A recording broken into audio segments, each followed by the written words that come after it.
el salmista describe la misma aberración moderna que hay en el mundo que describe el apóstol Pablo a través del término hombre de pecado. Y dice el apóstol Pablo que esta rebeldía que iba a haber en el mundo iba a estar prolificándose entre personas que dice, yo les enviaré un poder mentiroso, yo les enviaré un poder engañador. Y dime ustedes que la ciencia entre col y col no se está utilizando como un poder engañador en el mundo.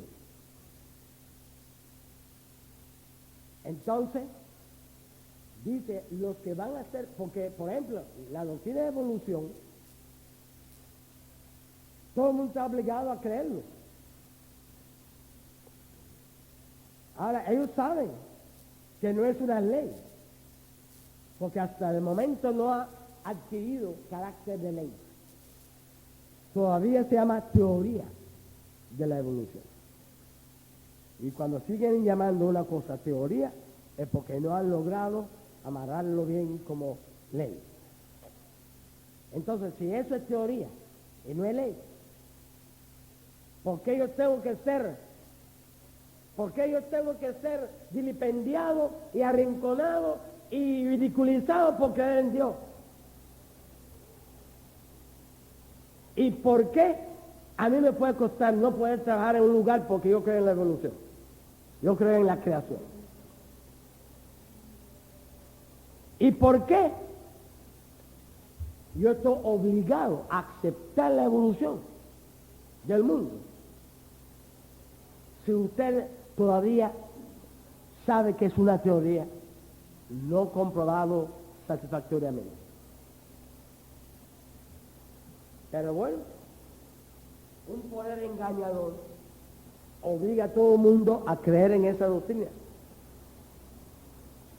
Pero encontramos que dice el apóstol Pablo que los que van a dejarse engañar, dice, son los que no amaron a la verdad. Los que no amaron a la verdad. ¿Quiénes son los que no amaron la verdad? ¿Qué verdad? Esa. La verdad que por estar muerto espiritualmente no pudimos captar por nosotros mismos, porque el hombre que tenía que captar eso murió. Entonces Dios nos lo dio acá. Esa verdad espiritual, esa verdad trascendente, esa verdad de las cosas que no son materiales, están aquí. Pero hay muchas personas, estando oídos a los hombres y los engaños de los hombres, han dejado de amar la verdad de Dios. Y los que no priorizan la verdad divina y creen en ella por arriba de todo, son los que van a ser engañados por estas doctrinas. Dice, engañar a los que no aman la verdad. Dice, hasta está en peligro de perderse los elegidos.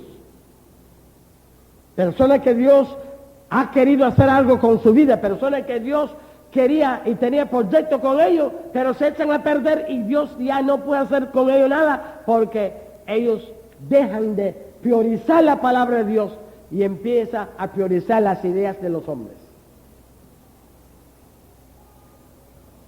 Entonces, encontramos pues que dice en Romanos Hechos 6,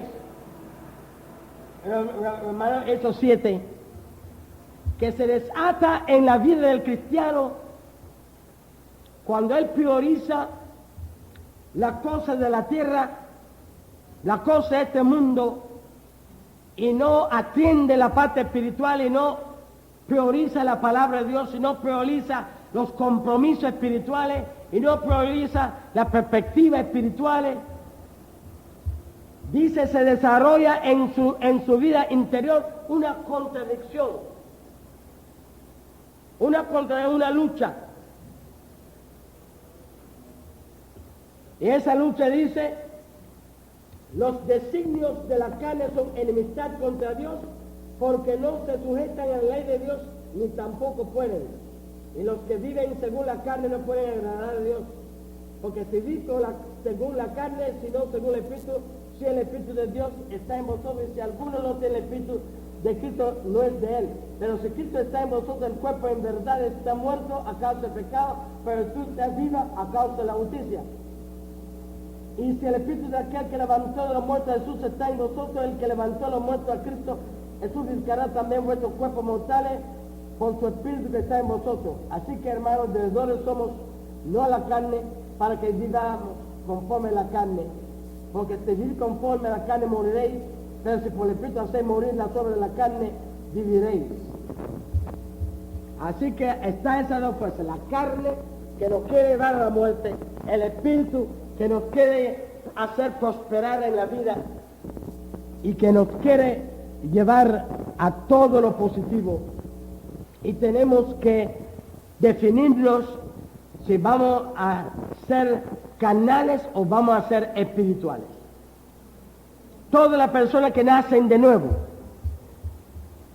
han recibido vida espiritual, pero después de vivir esa vida espiritual, esa persona tiene que definir si va a preponderar en su vida la vida del espíritu, o lo carnal, lo terrenal va a desbordarse de su curso normal en su vida y va a dejar que adquieren una fuerza, una preponderancia que determina su vida en vez de ser el espíritu el que está determinando su vida. La consagración, Dios llama al pecador a la salvación, pero al cristiano lo llama a la consagración, que es definir quién va a preponderar en tu vida, el espíritu o la carne, las cosas de Dios o las cosas de los hombres, la verdad que está en la Biblia o lo que dicen los hombres en su ciencia y su ideología, los intereses para satisfacer las cosas de su cuerpo o los intereses de los proyectos y los planes de Dios, y confiar que Dios se va a ocupar de la parte material de su vida. ¿Cuál es la parte que va a preponderar? Cuando usted se define sobre el altar y se pone en el altar en consagración a Dios, usted está dando autorización a Dios para predominar, gobernar, regir y tomar su vida, para que sea lo espiritual la que prepondera en su vida y no lo terrenal. De ahí entonces en el versículo 14 vemos el resultado cuando una persona se consagra a Dios. Todos los que son guiados por el Espíritu de Dios son hijos de Dios. La autenticidad como hijo de Dios viene a través de la consagración. Usted puede ser hijo de Dios si no ser consagrado, pero la autenticidad no se verá en ti.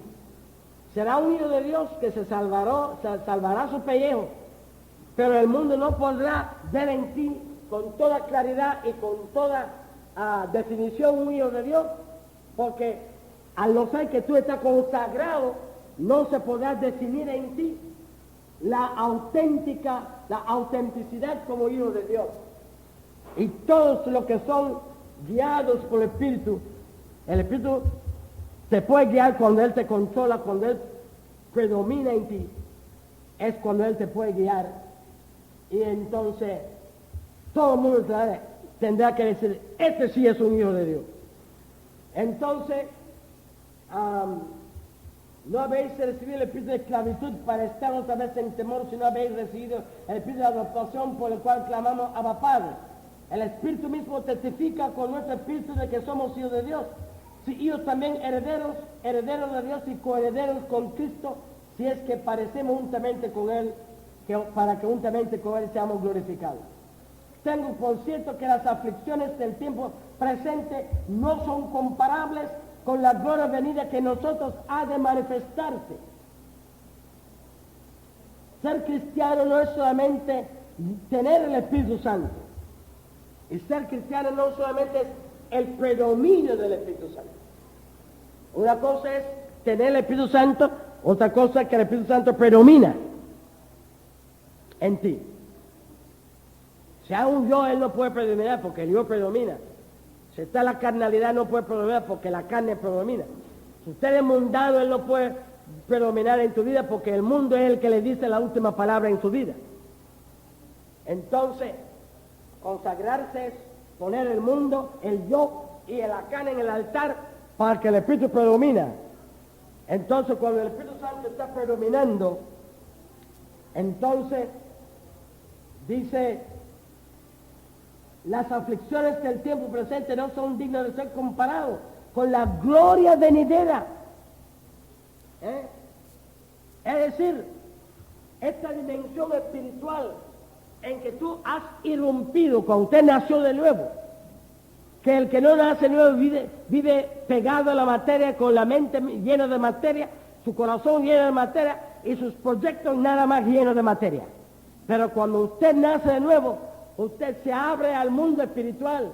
Dios aparece en su pantalla, el cielo aparece en su pantalla, el Espíritu Santo aparece en su pantalla, las almas tuyas y las almas de los demás aparecen en su pantalla, aparece en su pantalla la moral, aparece en su pantalla los valores intersubjetivos, aparece en su pantalla el orden universal, tanto en su categoría material como en su categoría moral y su categoría intersubjetiva. Aparecen los compromisos, aparecen caminos que hay que seguir, aparece el proyecto de Dios, la finalidad de Dios y cómo el pueblo de Dios tiene que venir en función de ese proyecto y esa finalidad.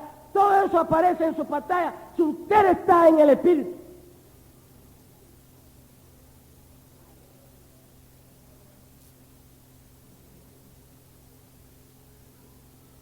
Y es muy triste cuando hay gente que son los que tienen que estar enseñando lo que es la espiritualidad a la vida, que reducen el estar en el Espíritu a estar brincando y gritando y alabando y cantando, cuando hay tantas cosas para el bien de la humanidad, para advertir y desviar al mundo del desastre que avecina a la humanidad, que somos nosotros los espirituales que tenemos que ayudar a la humanidad a evitar el catástrofe que se avecina. Dedicarse a brincar y a cantar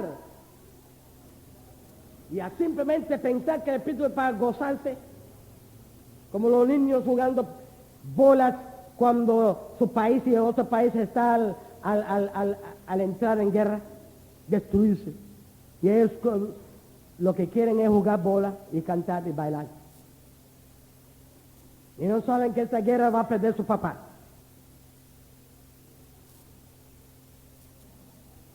La iglesia, que debe estar consciente que la Biblia dice que si los hombres no entran en el camino, que el planeta se va a quedar destruido. El planeta Tierra. ¿Tú crees que dedicarse como una alta espiritualidad a bailar y cantar y a gritar es la gran espiritualidad de ahora?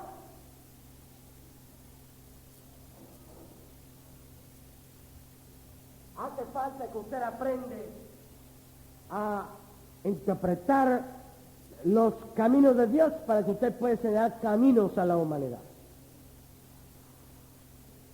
Entonces, encontramos que nos dice que hay una gloria que está potencialmente latente en el cristiano. Cuando el Espíritu Santo está en usted, un ángel está en usted.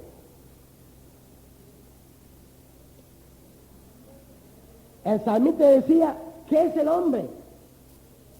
Y él mismo contestó, lo hiciste un poco menor que los ángeles. Y cuando Cristo contestó la pregunta capciosa que le preguntaron,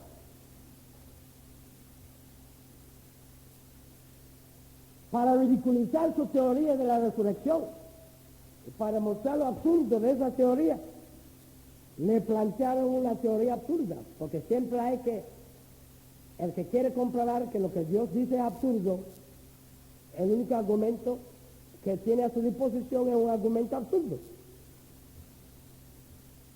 Entonces, ellos para demostrar que la resurrección es absurdo, desarrollaron un argumento absurdo. Una mujer se casa con 7 maridos.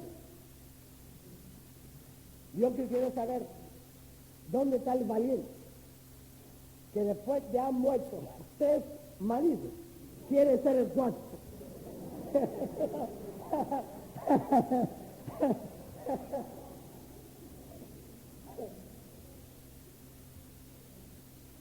Mi querida, ¿tú quieres casarse conmigo? Sí. ¿Cuántos maridos tú has tenido? Me casé con el primero, murió. Me casé con el segundo, murió. Me casé con el tercero, murió. Y tú eres el 4º candidato a morir. Yo digo, por favor, dispénsale. Dispénsale. Pero cambié de idea. El caso es que estos hombres dieron a 7 valientes, a 7 hombres con un valor olímpico, casándose con esa mujer. Entonces, dicen, y en la eternidad, cuando resucitan estos siete hombres, y resucita esta pobre mujer, ¿cómo se va a resolver el problema?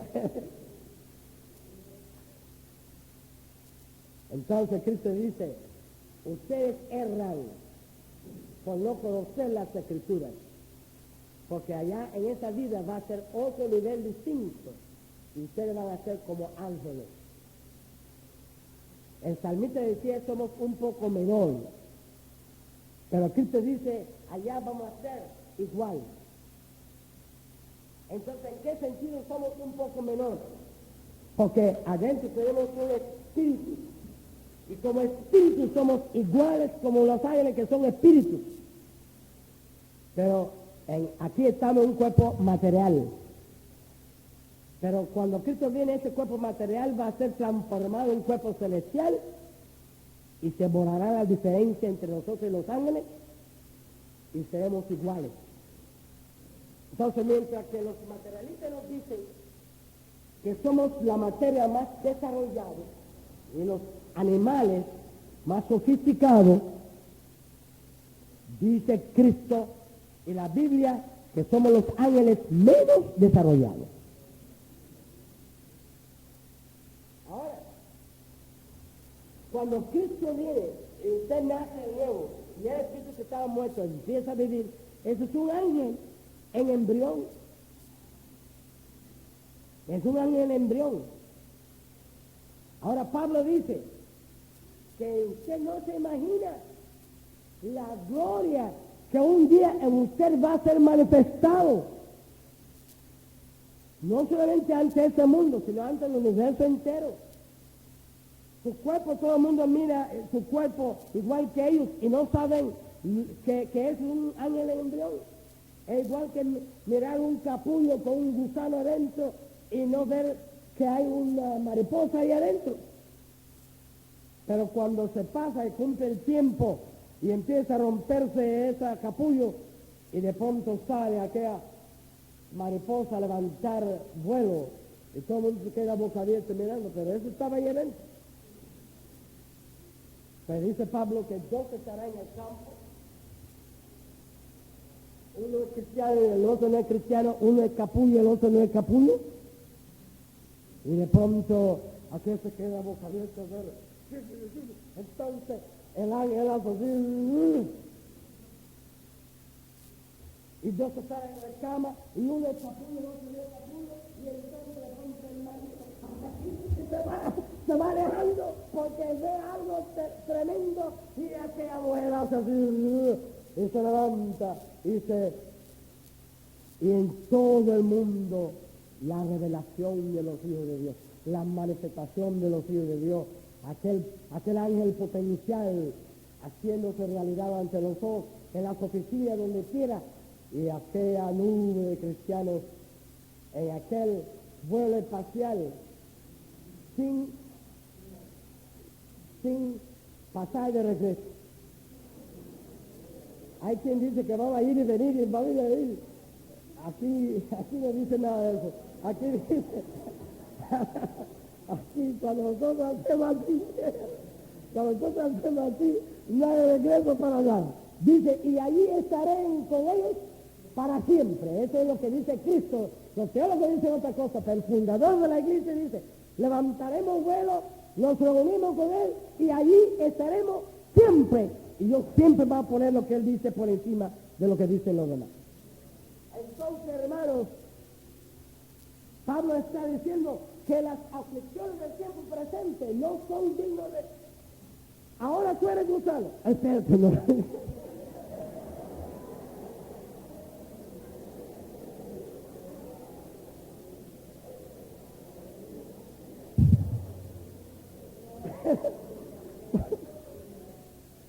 Teológicamente.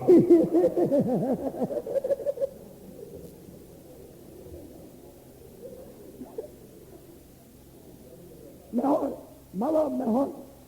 Ahora somos capullos. Mejor así, ¿verdad? Ahora somos capullos. Entonces dice, hay muchas aflicciones que como capullo hay que pasar. Pero eso no es digno de ser comparado con cuando el esplendor y la gloria de lo que somos destinados a ser llega a realizarse plenamente en nosotros. Vamos a ver todo aquello que pasamos como, vaya, yo volvería a pasarlo si yo supiera que eso era para llegar a eso, yo volvería a pasarlo 1000 veces más. Dice que no es digno de ser comparado con la gloria que nosotros será revelado. Pero el apóstol Pablo no solamente plantea que hay un ángel que está en el capullo de nuestro cuerpo, pero también dice que hay un mundo celestial que está en capullo en ese mundo terrenal. Y esto es lo más extraordinario de la visión del apóstol Pablo, que hay un mundo celestial que está dentro de ese mundo terrenal. Entonces, dice él, versículo 19, porque el anhelo ardiente de ¿qué? La creación. Así que ya no solamente hay algo pujante en nosotros como cristianos capullos, sino la creación también lleva dentro un potencial, algo que está pugnando. Y dice el ardiente,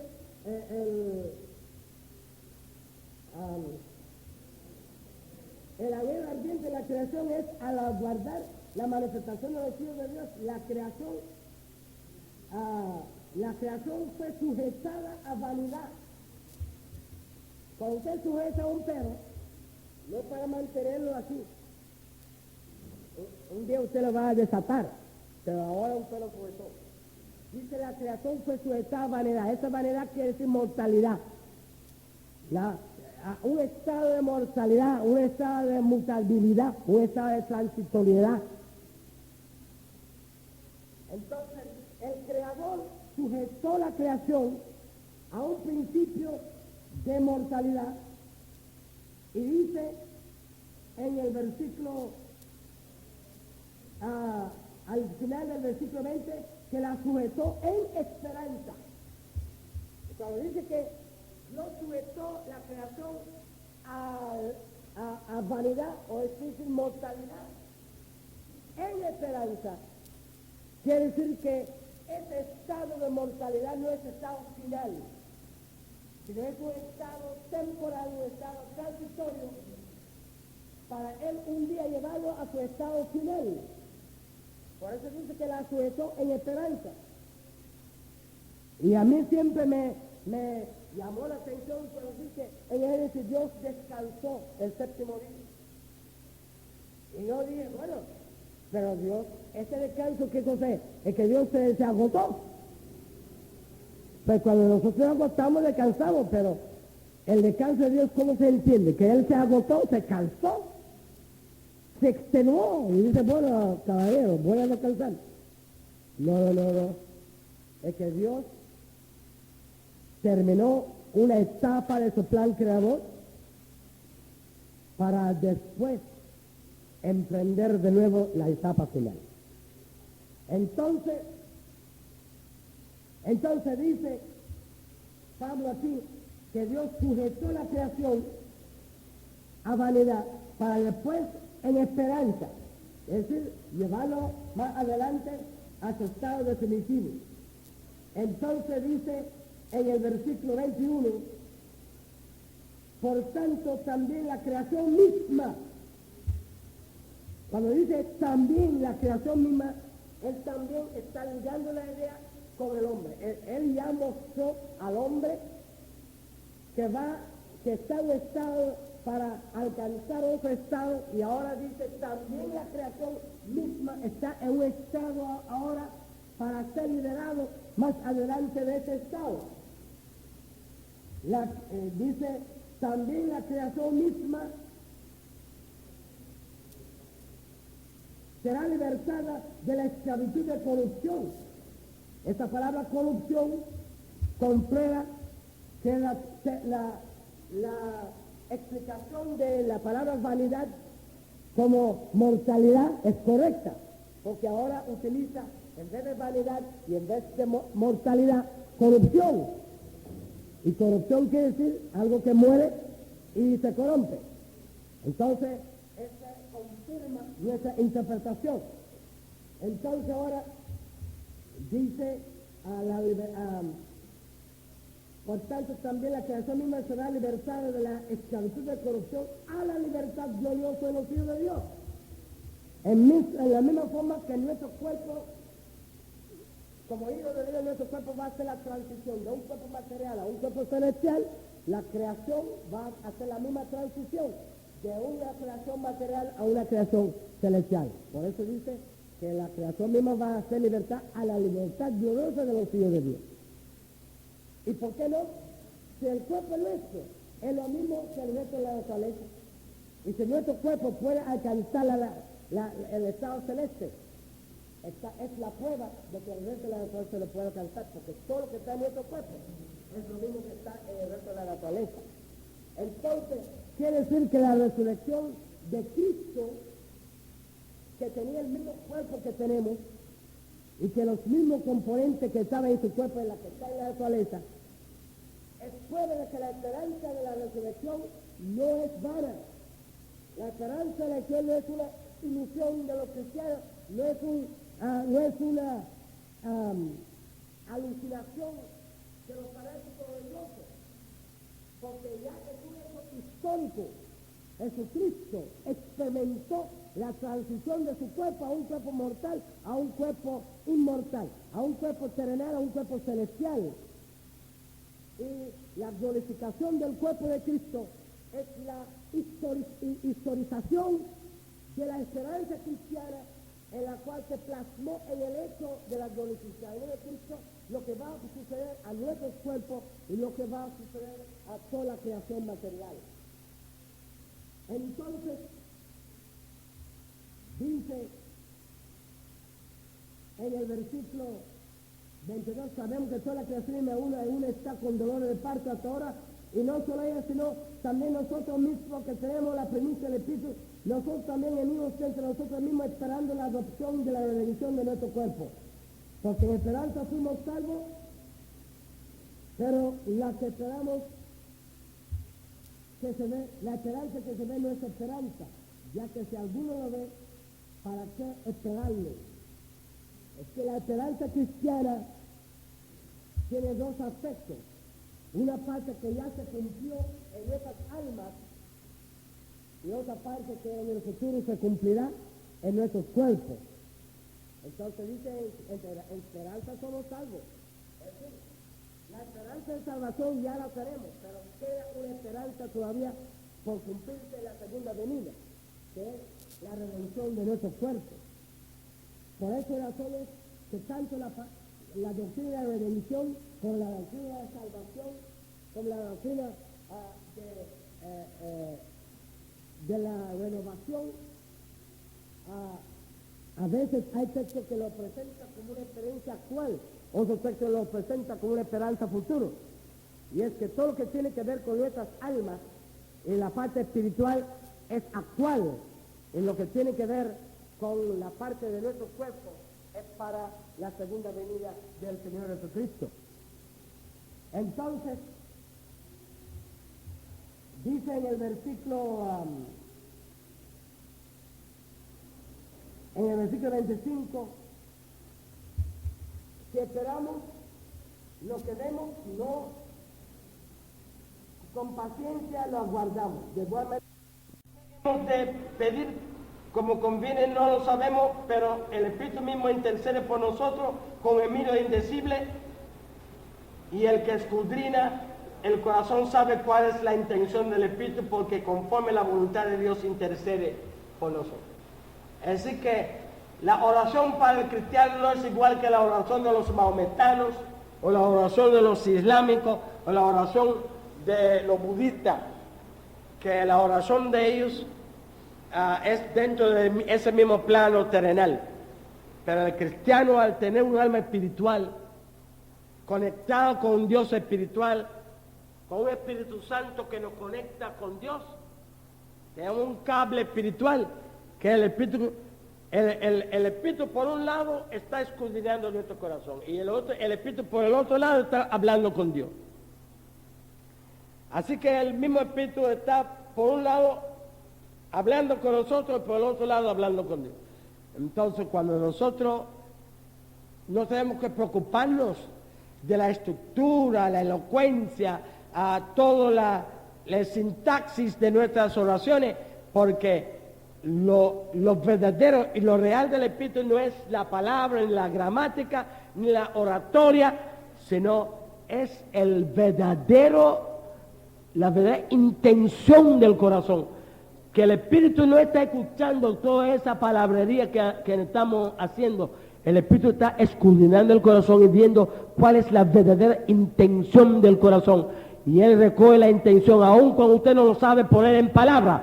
Él lo recoge y lo transmite. Y lo arregla, lo endereza y lo transmite.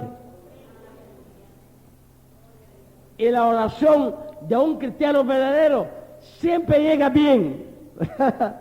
Sale torcido y llega enderezado. Y sabe en palabras que no sabe ni expresarse. Y cuando llega con todo lo que tiene que tener. Aleluya. Entonces nadie quiere orar con complejo.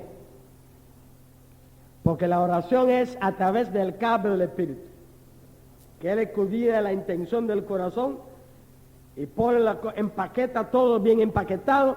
Y cuando Él habla con Dios al otro lado del cable, todo está bien hecho. Aleluya. Lo importante es que el corazón esté sinceramente en la intención de lo que es. Ahora, entonces dice, sabemos además que a los que aman a Dios todas las cosas le ayudan a bien, esto es a los que conforme a su propósito son llamados. A los que antes conoció también los predestinó para que fueran esos conforme a la imagen de su Hijo, para que Él sea primogénito entre muchos hermanos. Aquí aparece una palabra, que esa palabra ha traído muchas opiniones y mucho conflicto. La palabra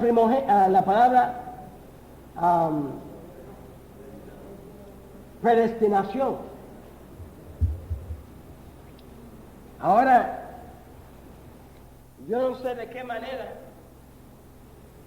puede haber una acción de Dios sin predestinación.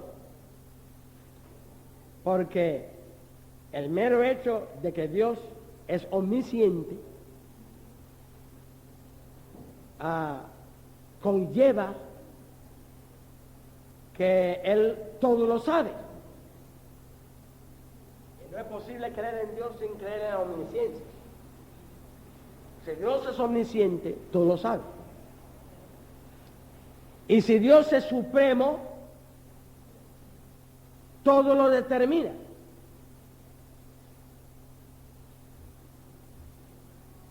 Entonces, si yo creo que Dios es supremo, yo tengo que comprender que no hay nada que se mueve, ni una sola hoja que se mueve en una mata, que no está bajo su control. Pues si hubiera algo que no está bajo el control de Dios, entonces no habría supremacía. Ahora, estos son los dos aspectos que tenemos que poner en la base de esa doctrina de predestinación, de que Dios es omnisciente y que Dios es supremo y que no hay nada en este mundo que está sustraído de su gobierno. Ahora bien, hay que llegar a un tercer concepto. El tercer concepto es que en la creación de Dios hay dos órdenes de fenómenos. Fenómenos impersonales y fenómenos personales. Es decir, cosas y personas. Hay cosas y hay personas. Entonces, en el mundo de las cosas, Dios se relaciona de una manera. Es decir, el gobierno de Dios se manifiesta de una forma determinada en el mundo de las cosas. En el mundo de las personas, el gobierno de Dios se manifiesta de una forma diferente.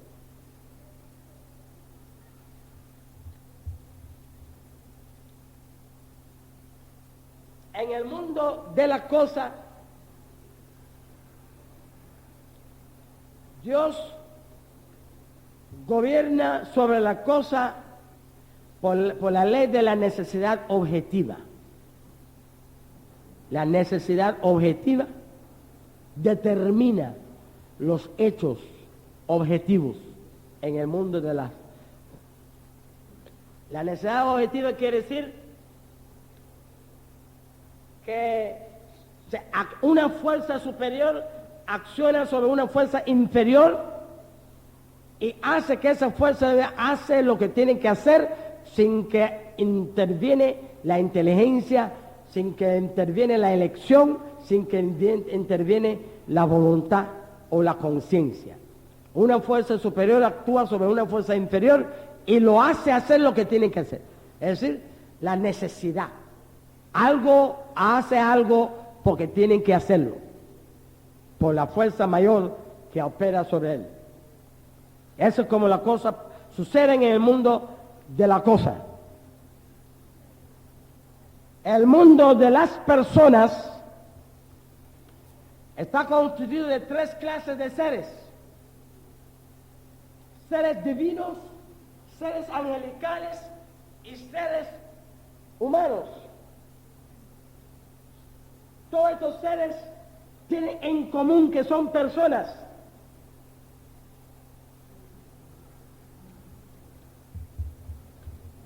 Entonces, al ser personas,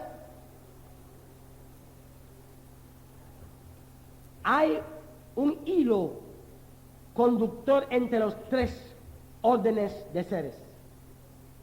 Y ya hemos visto que los hombres son ángeles en embrión, lo cual quiere decir que en realidad son dos órdenes de seres.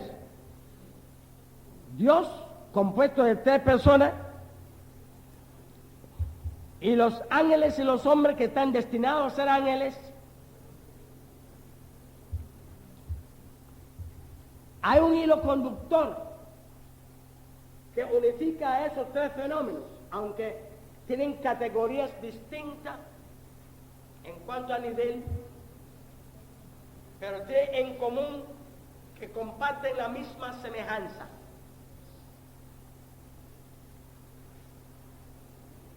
Dice que cuando Dios fue a hacer a los hombres, Él dijo, vamos a hacer al hombre ¿qué? En nuestra semejanza.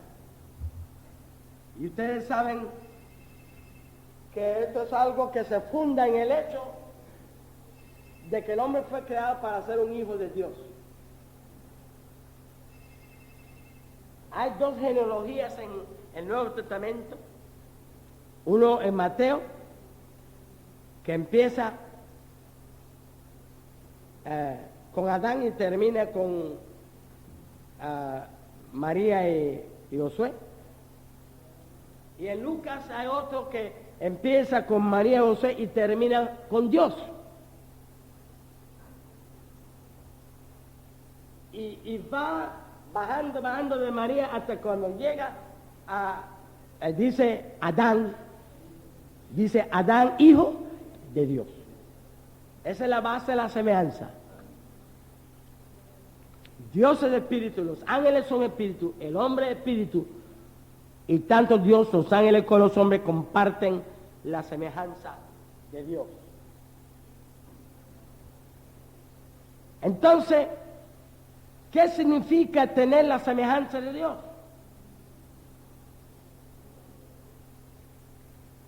Existe la semejanza ontológica. Es decir, existimos como seres espirituales. Dios es espíritu, los ángeles son espíritu y nosotros somos espíritu. Existe la imagen psicológica. Dios es persona con todas las facultades y atributos de una persona. Los ángeles son personas con todas las facultades y atributos de una persona, y los hombres son personas con todas las facultades y atributos de una persona. Dios es un ser social. Esto es la imagen sociológica.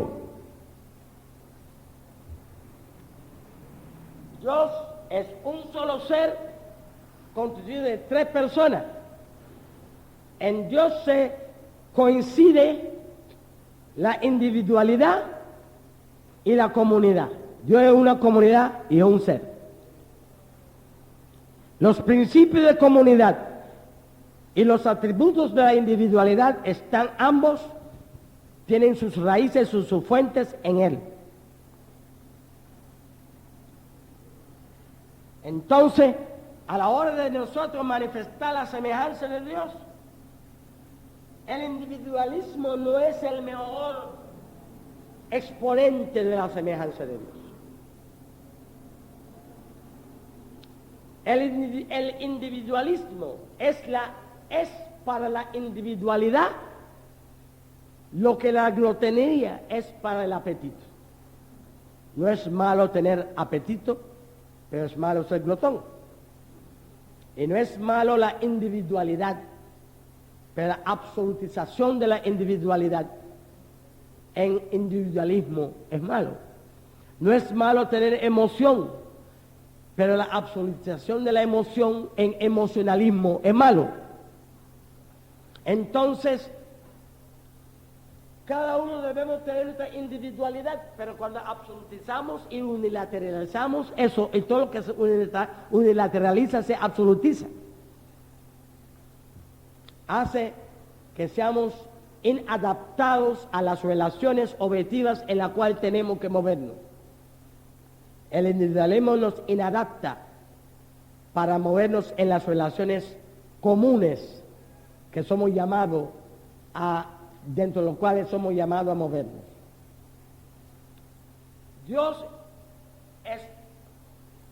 Existe tres individualidades en la deidad, pero están imbricadas una unidad infranqueable, una unidad indisoluble a través de toda la eternidad. Se mueven en una perfecta armonía, una perfecta unidad por toda la eternidad.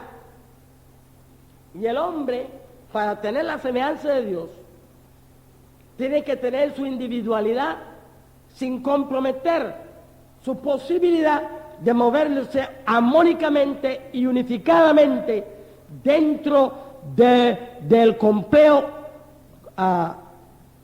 de unidad en que él tiene que moverse, sea la familia, sea el matrimonio, sea el vecindario, sea la iglesia, sea una denominación, sea la sociedad. La semejanza de Dios se muestra en el hombre como individuo y se muestra en el hombre como comunidad.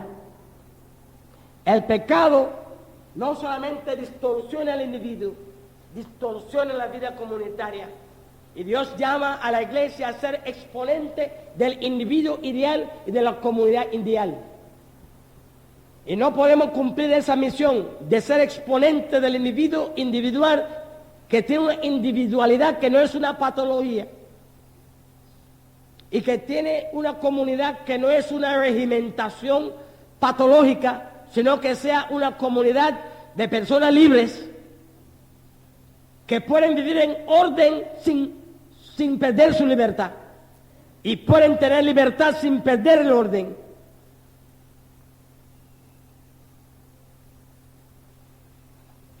Entonces, y también tenemos la imagen ética, que es la capacidad de regular de manera articulada, como seres libres, nuestra interacción los unos con los otros.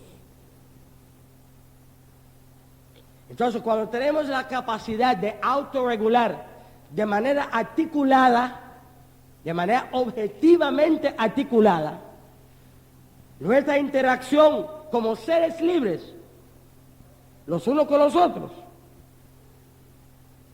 tenemos la moral divina, porque en la Trinidad no hay nada no hay policía, no hay tribunal, no hay, ¿cómo se llama? Cada uno se está regulando él mismo.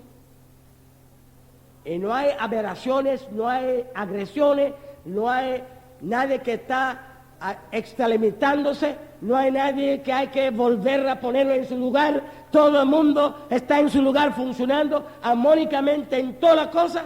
Pues nosotros tenemos la imagen de Dios cuando somos capaces de eso, en nuestra relación los unos con los otros.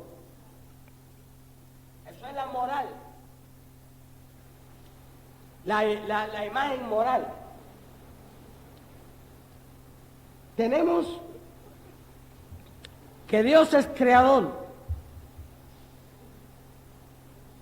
Y eso es la imagen potencial.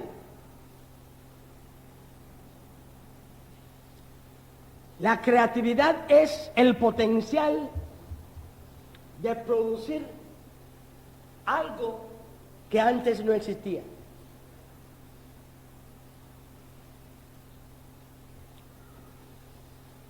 Ahora, Dios produce algo de Él mismo, a partir de su propio poder divino.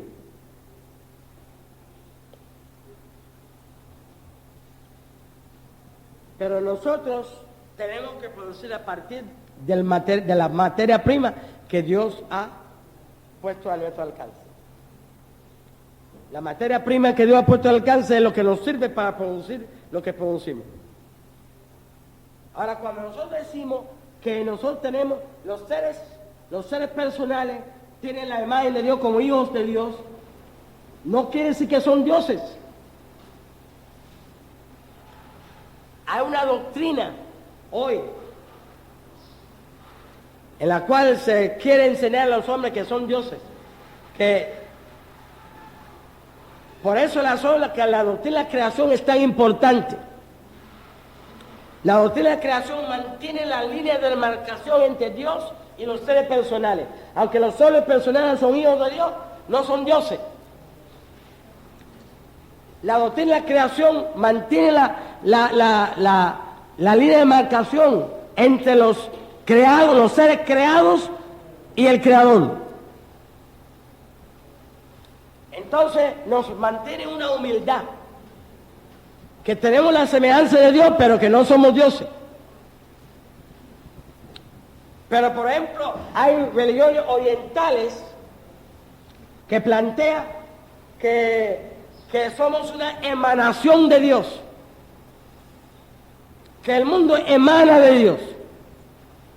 Ahora, si el mundo emana de Dios, es que Dios, de su propia divinidad, produce el mundo que también es divino. Entonces, si el mundo emana de Dios, entonces no hay ninguna línea de demarcación entre el mundo y Dios. Entonces, el mundo es tan divino como Dios es divino, y entonces cada uno de nosotros tenemos la posibilidad de desarrollarnos en dioses. Ahora esa doctrina está surgiendo ahora en el mundo con mucha fuerza, y aquí en Cuba está empezando a circular. Y yo tengo una Biblia de una organización y también un material escrito que dice que tenemos la posibilidad de desarrollarnos en Dios. Y la nueva era también enseña eso. Todos tenemos una chispa divina dentro de nosotros que puede desarrollarse en Dios. Borra la línea de marcación entre la creación y el Creador. Pero también en el mundo de la filosofía se está borrando también la línea de creación. Estos grandes filósofos que sistematizaron una cosmovisión monista, todas las filosofías monistas, que dice que la materia, el mundo brota de una sola base, todos en absoluto meten a Dios dentro del mundo y hace que Dios y el mundo llega a ser tan comunes que la línea de marcación entre Dios y el mundo se borra.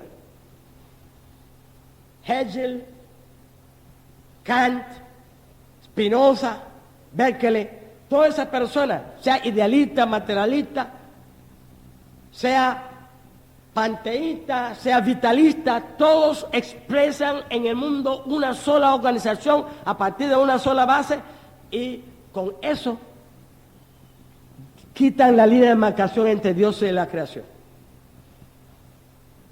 Y la creación es el ser divino a través del monismo. Ahora, el cristianismo plantea que hay un solo Dios y nadie puede ir arriba de eso. Hay un solo Dios, y que la Biblia dice, Jehová uno es. Todo intento de divinizar la realidad objetiva y divinizar, porque ¿cuál es el lío que tienen los hombres de inventar un monismo? El monismo es un artefacto intelectual para eliminar a Dios y divinizarlo todo. Eso es un artefacto intelectual para eliminar al único Dios y divinizarlo todo. Porque si nada más hay una sola estructura universal, y esa estructura universal es uno y ha desarrollado, ¿quién es el más desarrollado? Nosotros. La evolución alcanzó su más grande desarrollo en el hombre. Entonces, si yo elimino a Dios, unifica todo en un solo sistema que ha evolucionado, el hombre es la expresión más desarrollado, entonces ¿quién es el Dios aquí? ¿Nosotros? Mete a Dios en la naturaleza, la máxima expresión de la divinidad que en la naturaleza, ¿dónde se manifiesta? En el hombre. Es decir, que quiere decir que el monismo es un artefacto intelectual para eliminar a Dios, divinizar el orden natural y hacer que Dios vaya a parar en el hombre, que es el desarrollo mayor que tiene el proceso natural. Eso abre el camino para lo que dice Pablo acerca del hombre pecado. que el hombre pecado va a terminar con un hombre sentado en el templo de Dios haciéndose Dios. Ahora, nosotros sabemos que dice la Biblia que somos predestinados. Debemos comprender que la predestinación en la naturaleza es Dios tomando la materia bruta que no tiene inteligencia, que no tiene voluntad, que no tiene personalidad, que no tiene ninguno de los aspectos, que no tiene la semejanza de Dios. Y a través de los engranajes establecidos por Él, los determina para que el sol no dice, qué lindo si yo pudiera cooperar con Dios dando vuelta en esa órbita. No, el sol orbita donde tiene que orbitarse por un engranaje de fuerzas superiores que lo hace orbitar así. Pero cuando Dios va a tratar con el hombre, que es hijo de Él,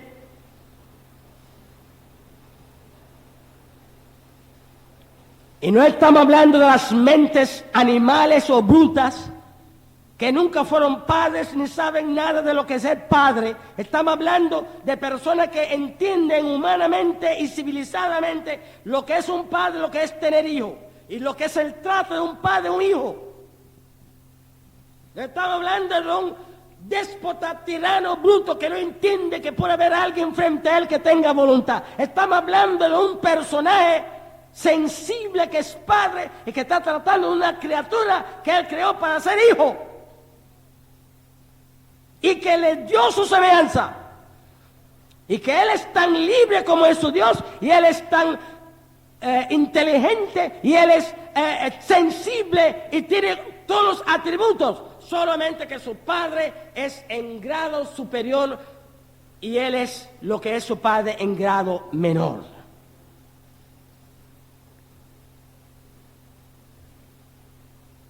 El padre es creador y él es creador, pero el padre necesita materia prima y él sí.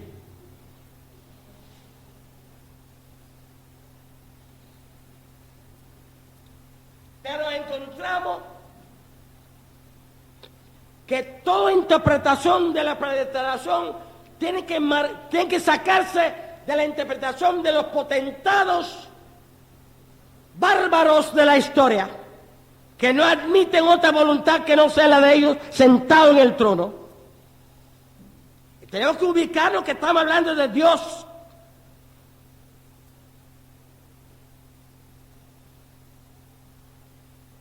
Que está hablando del trato de Dios con sus hijos,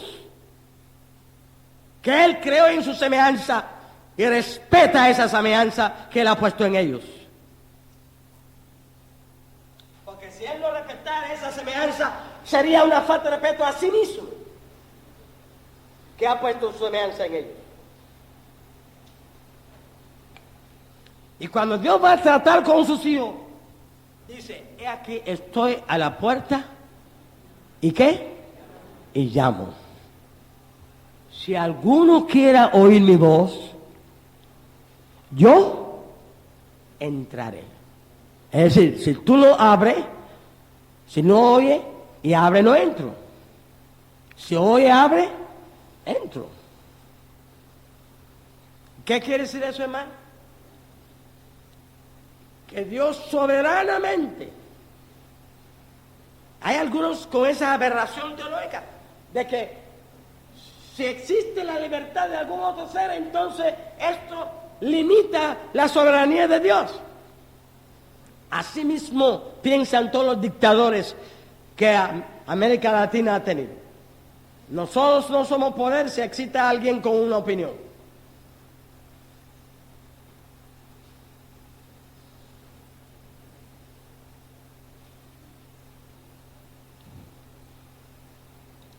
Yo me acuerdo, y la gente tiene una idea tan deformada de la libertad y de la soberanía de Dios, que algunos hasta niegan que el hombre es libre. Un teólogo me dijo que los ángeles no son libres. Es decir, como los ángeles son fieles sirviendo a Dios, ellos piensan que ellos no pueden ser fieles sirviendo a Dios si tienen libertad. Dicen los ángeles no son fieles, Dios hizo al ángel sin libertad. Y yo estábamos en los Estados Unidos viajando, tenemos como 8 kilómetros el americano y yo para fajarnos. Estaba fajando, él me estaba llevando de un estado a otro y pasamos todo el tiempo fajados teológicamente. Y me está diciendo que el hombre no tiene libertad, que el hombre se rebela porque él quiere verse con libertad. Que el hombre está creado para obedecer. Y yo digo, sí, cómo no, efectivamente el hombre está creado para obedecer. Pero para obedecer consciente y voluntariamente. Para tomar conciencia de la razón por la cual debe obedecer. Para tomar conciencia de los motivos que implica la tarea que está realizando, para disfrutar de la tarea y disfrutar de sus logros y disfrutar de sus objetivos.